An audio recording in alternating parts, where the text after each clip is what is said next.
Hi, I'm Dr. Angela McBrady of DoctorFlute.com, and today's flute tip is preparing for your high notes, and specifically your third octave notes.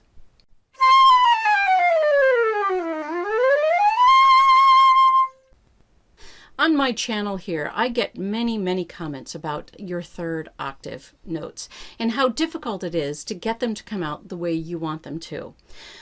Almost all the time, it's because we're trying to get the high notes out with our embouchure and not with the support. But a lot of times, some of that, if you say, well, I am supporting and I'm trying to have a looser embouchure, it's because you have failed to plan. Our high notes, our third octave notes specifically, need us to be prepared for them when they come. When I'm playing a solo that is very high, I need to make sure that my pressure and my support is there ahead of time. I have to have different support for my third octave notes than I do for my, say, first octave notes. The pressure is a lot more. I'm pushing up a lot more on my stomach muscles to create that pressure so that those high notes can come out with ease, but also without cracking. Cracking is probably the biggest problem with our third octave notes. I'll try to demonstrate. Sometimes I can make it crack on command and sometimes I can't. So let's see.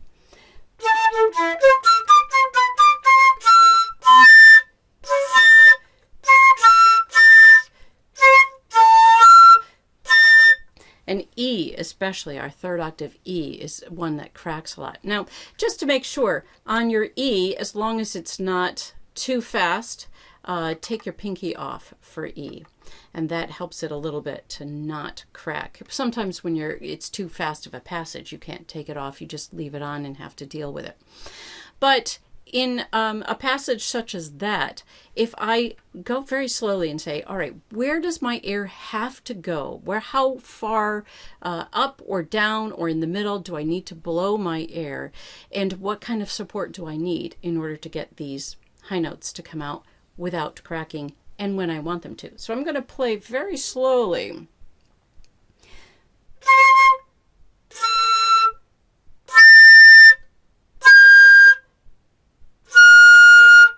Because I want to think and really know. I want my embouchure to know, I want my head to know, and I want my support to know what they have to do in order for me to get those notes to come out.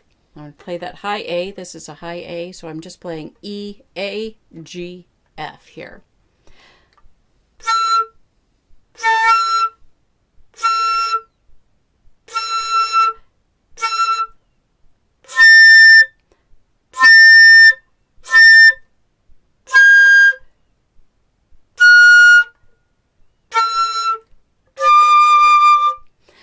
And make sure that I know for real, I really know how to get those to come out. Now I can put a little bit more speed on it.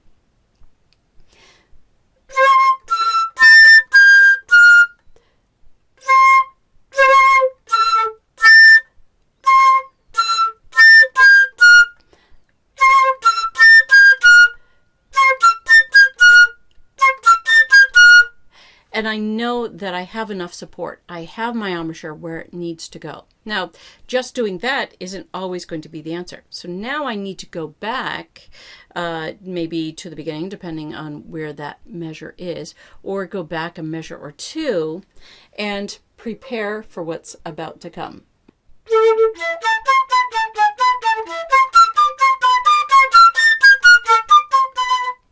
I heard a little crack on the D coming down, but I got my E, my A, and my G. I think my D, I had my air up a little bit too high, and I needed to bring that down. So let me try that again.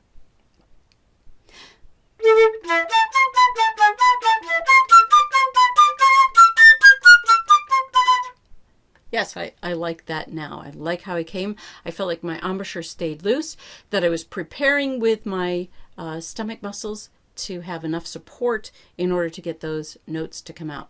Now, it's even more so if I'm playing a piece that has high B and high C. I really have to prepare for that, or else I will squeeze the living daylights out of that note and it will crack.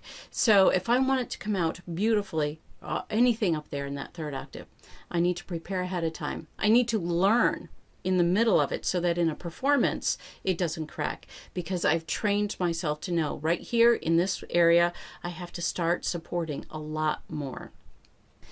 That's how I prepare for high note sections, and to make sure that I don't crack when I get there.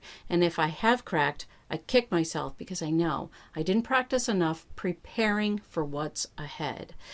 That's today's flute tip. If you like this video, subscribe, share it with your friends, comment below, and press the like button.